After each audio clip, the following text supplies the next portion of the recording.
RJ Balaji வந்து ரஜினிகாந்தோட ஒரு வெறித்தனமான ரசிகரான்.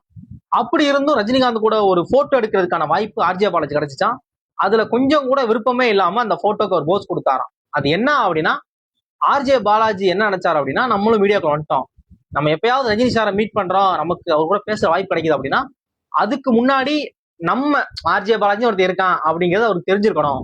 நம்மளா போய் என் பேரு பாலாஜி, நான் ஆர்ஜேவா இருக்கேன், 2-3 படங்கள் பண்ணியிருக்கேன், ஒரு படம் டைரக்ட் பண்ணியிருக்கேன் அப்படின்னு நம்மளை அறிமுகப்படுத்திக்க கூடாது. அவருக்கு நம்மளை தெரியணும், அவரே வந்து நம்மளை ரெகனைஸ் பண்ணணும். அந்த மாதிரியான ஒரு மொமெண்ட்ல தான் நம்ம சார் கூட ஒரு போட்டோ எடுக்கணும் அப்படிங்கிற மாதிரி ஒரு வச்சிருந்தாராம். அப்போ இவர் ஹோஸ்ட் பண்ண ஒரு ஷோக்கு வந்து ரஜினிகாந்த் வந்து வந்திருந்தாராம், ஒரு ஃபங்க்ஷனுக்கு வந்திருந்தாராம். அப்போ டாக் பேக்ல இருக்கிறவங்க என்ன சொன்னாங்க அப்படின்னா, பாலாஜி நீங்க ரஜினி சார் கூட வந்து ஒரு செல்ஃபி மூமெண்ட் கிரியேட் பண்ணுங்க அப்படின்ட்டாங்களாம். சொல்லிக்கிட்டே இருக்காங்களாம். வேற வழி இல்லாம சரி ஓகே அப்படின்னு சொல்லி ரஜினி சார் கூட சார் ஒரு செல்ஃபி மூமெண்ட் அப்படின்னு சொல்லி போட்டோ எடுக்கிற மாதிரி போனை மேல தூக்குறாங்க செல்ஃபி எடுக்கிறதுக்காக. அவருக்கு கொஞ்சம் கூட விருப்பமே இல்லையா.